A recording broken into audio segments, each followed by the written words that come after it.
বর্ষাকে এবার উচিত শিক্ষা দিয়ে কমলিনীকে নির্দোষ প্রমাণ করল অয়নদীপ। এমনটাই দেখতে পারবেন আজকের পর্বে। সম্পূর্ণটা জানতে ভিডিওতে লাইক দিয়ে চ্যানেলটিকে সাবস্ক্রাইব করে দেখতে থাকুন।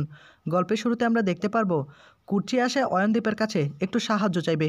অয়নদীপ তখন বলে ওঠে, দুদিন তো বাপের বাড়িতে ছিলে, তা কেমন কাটালে? নিশ্চয়ই ভালো কাটিয়েছ। এদিকে কুর্চি তখন বলে, এই দুদিন বলবে না তো? আমি বলেছি যে আমি তোমার সঙ্গে সারা জীবন থাকবো, আমি ওই বাড়িতে যাব, আমি তোমাকে তো আগেই বলেছি। আর আমি তোমার কাছে একটা সাহায্যের জন্য এসেছি। আমি একদিনের কথা বলে গিয়েছিলাম, দুদিন থেকেছি, কোনো একটা বিপদ নিশ্চয়ই হয়েছে। তখনই অয়নদীপ বলে, হ্যাঁ, তোমার বাপের বাড়িতে যত সব বিপদ, আমার বাড়িতে কি বিপদ আপদ নেই নাকি? ছেলেটা সবেমাত্র বিয়ে করেছে, ছেলেটা কিভাবে সংসার চালাবে সে দায়িত্ব তো তোমার। সে দায়িত্ব কে নেবে? ছেলে তো তোমাকে বলেছিল যে তুমি থাকো, কিছুদিন থাকো, ছেলের বউটাকে একটু সামলিয়ে রাখবে।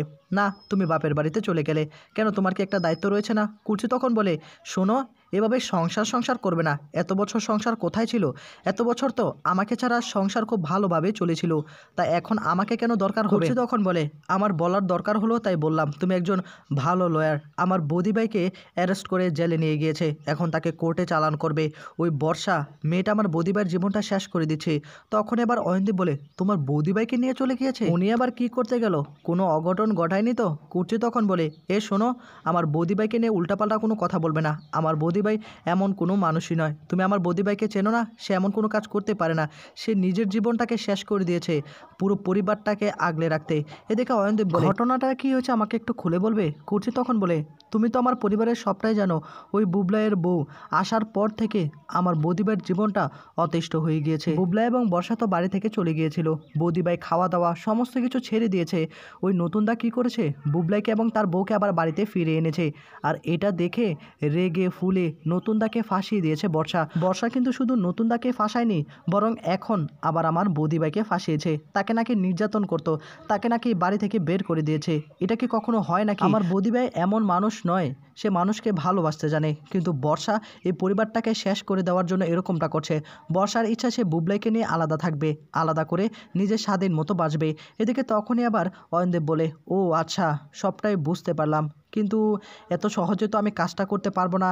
কাজের বিনিময়ে কী পাবো সেটাও তো আমাকে জানতে হবে। এদিকে অয়নদীপের মুখে এই কথা শুনে কুর্চি তখন বলে, সব জায়গায় তুমি স্বার্থ খুঁজছো? কী লাগবে? টাকা লাগবে? টাকা দিব, যত টাকা লাগে। তখনই অয়নদীপ বলে, দেখো কুর্চি, তুমি কিন্তু খুব ভালো করে জানো যে টাকার বিনিময়ে এই অয়নদীপ কোনো কাজ করে না, অন্য কোনো কিছু লাগবে। কুর্চি তখন বলে, কী লাগবে সেটা আমাকে বলো। তখনই কুর্চির দিকে তাকে বলে, কী লাগবে তুমি কি বুঝতে পারছো না? আমার সেটাই লাগবে। কুর্চি তখন বলে, ও তার মানে তুমি এখন আমার থেকে ডিভোর্স চাচ্ছ? অবশ্যই, আমি তো দিয়ে দিব। আমি তো আগেই বলেছি তোমাকে ডিভোর্স দিয়ে দিব। কোথায় সাইন করতে হবে আমাকে শুধু একবার বলে দাও, আমি ডিভোর্সটা দিয়ে দিব। তখনই কুর্চির দিকে তাকিয়ে অয়নদীপ বলে, আরে এত তাড়াতাড়ি হয়ে গেলে কি করে হবে? আগে তো আমার শর্তটা বুঝতে হবে। কুর্চি তখন বলে, তোমার কি শর্ত? কি শর্তের কথা বলছো? আমাকে সবটা খুলে বলো। অয়নদীপ তখন বলে, আমি চাচ্ছিলাম আর কি নতুন করে আবার সবটা শুরু করতে। কুর্চি তখন বলে, ও তোমার মনে মনে এটা ছিল? তার মানে তুমি এখন আমার থেকে ডিভোর্স নিয়ে আবার আরেকটা মেয়েকে বিয়ে করবে, আবার সব কিছু নতুন করে শুরু করবে? এদিকে কুর্চির দিকে তাকে বলে, আচ্ছা তুমি এমন কেন?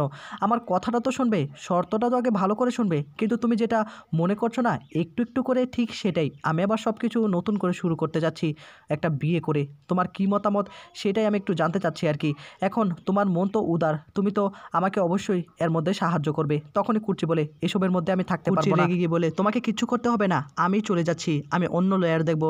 তখনই অয়নদীপ বলে, আরে বাবা, আমি তো বলিনি, আমি তো বলেছি আমি কেসটা লড়বো, কিন্তু আমার কিছু শর্ত আছে। অন্যদিকে কোর্ট থেকে বেরিয়ে বুবলা এবং নতুন কথা বলতে থাকে। বুবলা এবং নতুন দুজনেই চিন্তার মধ্যে পড়ে যায়, তারা কি আসলে তাদের মাকে বাঁচিয়ে আনতে পারবে? নতুন তখন বলে, তুই চিন্তা করিস না, আমি কমলিনীকে ঠিকই ফিরিয়ে আনবো। কিন্তু বর্ষা কিন্তু এত সহজে হার মেনে যাবে না, ও নিশ্চয়ই কোনো অঘটন ঘটাবে। কিন্তু ওরা লয়ার পাবে কোথায়? তখনই মিটি বলে, আমি শুনেছি ওদের কি একজন আত্মীয় আছে, ওকে মনে হয় নিয়োগ দিতে পারে। নতুন তখন বলে, হ্যাঁ বুঝলাম, কিন্তু আমরাও কিন্তু কম নই, আমরাও কিন্তু এর বিরুদ্ধে ফাইট করব। তোর মা তো এমন কোনো কাজ করেনি, তোর মা ঠিকই নির্দোষ প্রমাণিত হয়ে বের হবে। বুবলের দিকে তাকে বলে, দেখ দাদা ভাই, তোর বইয়ের জন্য আজকে আমার মাকে কতটা কষ্ট পেতে হচ্ছে, একবার কি ভেবে দেখেছিস? নতুন তখন বলে, হয়েছে বাবিল, এখন যা হওয়ার হয়ে গিয়েছে, এখানে আর কারো কোনো দোষ দিয়ে লাভ নেই। এদিকে অয়নদীপ কুর্চির দিকে তাকে বলে, এভাবে যদি রেগে যাও না তাহলে হেরে যাবে। তুমি কিন্তু আমাকে হারাবে, আমাকে হারালে তোমার বৌদিভাইকে হারাবে। তুমি কিন্তু খুব ভালো করে জানো আমি কত ভালো একজন লয়ার, তাই আমার শর্ত যদি মানতে রাজি হও তাহলে আমি তোমার বৌদির কেসটা লড়বো, তারপর তোমার বৌদিকে আমি বাড়িও ফিরিয়ে আনবো।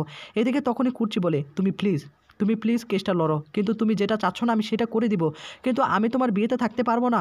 তখনই অয়নদীপ বলে, তুমি যদি না থাকতে পারো তাহলে কি করে হবে, এসব কিছু সামলাবে কি করে? কুর্চি তখন বলে, তার মানে তুমি কি বলতে চাচ্ছ, বিয়েটা তুমি করবে আর সমস্ত দায়িত্ব আমি নিব? এটা হয় না, তুমি কেন বুঝতে পারছো না? এদিকে আবার অয়নদীপ বলে, আরে এটাই হয়, তুমি তো দায়িত্ব নিয়ে অনেক কাজ করতে পারো, তোমার ছেলের বিয়েটা দিয়েছো। তখনই কুর্চি বলে, ও তোমার মনে মনে এটা ছিল, তার মানে তুমি আমাকে এখানে এনেছো ছেলের বিয়েতে আমাকে কাজ করানোর জন্য? তুমি জানো না আমার বৌদিবার জন্য কতটা কষ্ট হচ্ছে, আমার বৌদিভাই নিরীহ একজন মানুষ, তাকে এভাবে ফাঁসিয়ে দেবে, আমি মুখ বুজে সবটা সহ্য করে নেব? আমি আমি এটা কোনোভাবেই পারবো না। আমি তোমার কাছে হাত জোর করে রিকোয়েস্ট করছি, আমি তোমার কাছে আর কোনো কিছু চাইবো না, তোমার কাছ থেকে কোনো কিছু চাওয়ার নেই, অন্তত তুমি আমার বৌদিভাইকে বাঁচিয়ে নাও। এদিকে তখনই আবার অয়নদীপ বলে, আরে আমি তো বলেছি তোমার বৌদিভাইকে আমি বাঁচিয়ে নিব, কিন্তু তুমি প্লিজ আমার আমার শতটা রাজি হয়ে যাও। এ বলে তখন অয়নদীপ কুর্চির কাছাকাছি আসার চেষ্টা করে। কুর্চি তখন বলে, এ তুমি কি করছো, সরা এখান থেকে, আমার কিন্তু একদম ভালো লাগছে না, তুমি কিন্তু একটু বেশি বেশি করে ফেলছো, আমি কিন্তু রেগে যাব। অয়নদীপ তখন কুর্চির দিকে তাকিয়ে বলে, রেগে গেলে তো হেরে গেলে, এখন তুমি হেরে যাও তাহলে তোমার বৌদিভাইয়ের কেসটা কে লড়বে? আমাকে তো লড়তে হবে, তাই না? তখনই কুর্চি বলে, তোমাকে বলেছি যত টাকা পয়সা লাগে সব দিব, কিন্তু তোমাকে কেসটা অবশ্যই লড়তে হবে। এদিকে সমস্ত কিছু শর্ত পূরণ হয়ে যায়, অর্থাৎ কুর্চিও রাজি হয়ে যায়, অয়নদীপও রাজি হয়ে যায়। অয়নদীপ কুর্চিকে আবারও নতুন করে বিয়েটা করতে চায়, এটাই তাকে বোঝানোর চেষ্টা করে, কিন্তু কুর্চি কোনোভাবেই বোঝার চেষ্টা করে না। এদিকে কুর্চি তখন অয়নদীপকে বলে, এক্ষুনি চলো, এক্ষুনি আমাদেরকে যেতে হবে। এ বলে তখন কুর্চি অয়নদীপকে নিয়ে চলে আসে সেখানে। এদিকে কুর্চিকে দেখে সকলে ভীষণই খুশি হয়ে যায়। কুর্চি তখন বলে, চিন্তা করতে হবে না, আমি অয়নকে নিয়ে এখানে চলে এসেছি। আর এদিকে বুবলাইও ভীষণই খুশি হয়ে যায়, তার মানে আমার মাকে এখন নির্দোষ প্রমাণ করে এখান থেকে আমরা ছাড়িয়ে নিয়ে যেতে পারবো।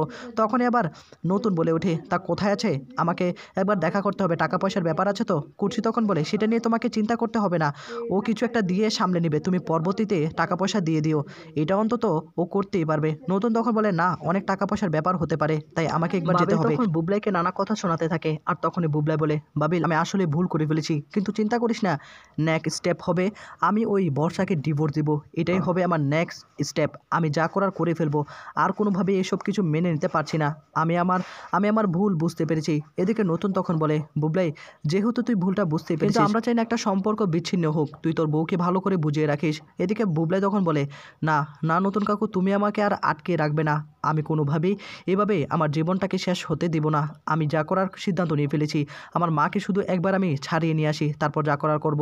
এদিকে তখন আবার বাবিল বলে ওঠে, না নতুন কাকু, এভাবে চলতে পারে না, ওই মেয়ের জন্য আমাদের পুরো পরিবারটা শেষ হয়ে গিয়েছে, কোনোভাবে ওই মেয়েকে আমাদের বাড়িতে আনা যাবে না। এদিকে বুবলাই তখন বলে, আমি বিশ্বাস করে ভুল করে ফেলেছি নতুন কাকু, আমি বিশ্বাস করে একদম ঠকে গিয়েছি। তখনই আবার নতুন বলে ওঠে, আমরা যা ব্যবস্থা নেওয়ার তা পরে নিব, আপাতত কমলিনীকে আমাদেরকে ছাড়িয়ে আনতে হবে, তা না হলে আমরা কোনো কিছুই করতে পারবো না। বর্ষা কিন্তু এত সহজে হার মানবে না, ও কিন্তু কেসটাকে একদম ওপরে নিয়ে যাওয়ার চেষ্টা করবে। কিছুক্ষণ পরই কৃষাণু সেখানে চলে আসে, আর তখনই নতুন বলে, কি ব্যাপার কৃষাণু, তুমি হঠাৎ করে এখানে আসলে যে? কৃষাণু তখন বলে, স্যার আপনার এরকম একটা বিপদে আমি আসবো না, আজকে তো আপনাদের বাড়িতে আমার দাওয়াত ছিল, আসার কথা ছিল, আমি জানতে পারলাম যে আপনারা এখানে, তাই আমরা এখানে চলে এসেছি, কিন্তু ঘটনাটা কি হয়েছে একটু খুলে বলবেন? তখনই আবার বুবলাই এবং বাবিল দুজনে ঘটনাটা খুলে বলে। কৃষাণু তখন নতুনের দিকে তাকিয়ে বলে, স্যার আমি কিন্তু আগেও সন্দেহ করেছিলাম, ওই হসপিটালে যখন আমি দেখেছিলাম, আমি বুঝতে পেরেছি ওই মেয়েটি আসলে পরিবারটাকে শেষ করে দেবে। আর আমি তো আপনার স্ত্রীকে দেখেছিলাম, ওনার মতো মানুষ হয় না, ওনার মুখ দেখে যতটুকু আমি বুঝতে পেরেছি। তখন এবার নতুন বলে, হ্যাঁ কিন্তু আমাদেরকে ইমিডিয়েটলি যা করার করতে হবে। এদিকে তখনই বাবিল কৃষাণুর দিকে তাকিয়ে বলে, আপনাকে অনেক ধন্যবাদ, অন্তত আপনি আমার মাকে মুখ দেখে হলো, ব্যবহার দেখে হলো চিনতে পেরেছেন।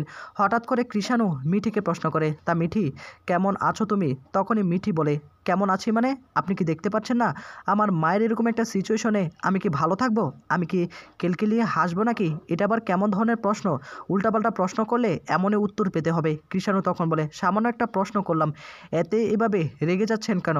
তখনই বাবিল বলে, আচ্ছা কি হয়েছে মিঠি, এভাবে কেন কথা বলছিস? মিঠি তখন বলে, আমি যা বলছি একদম ঠিক কথাই বলছি, ওনার কি কমন সেন্স বলতে কোনো কিছু নেই নাকি?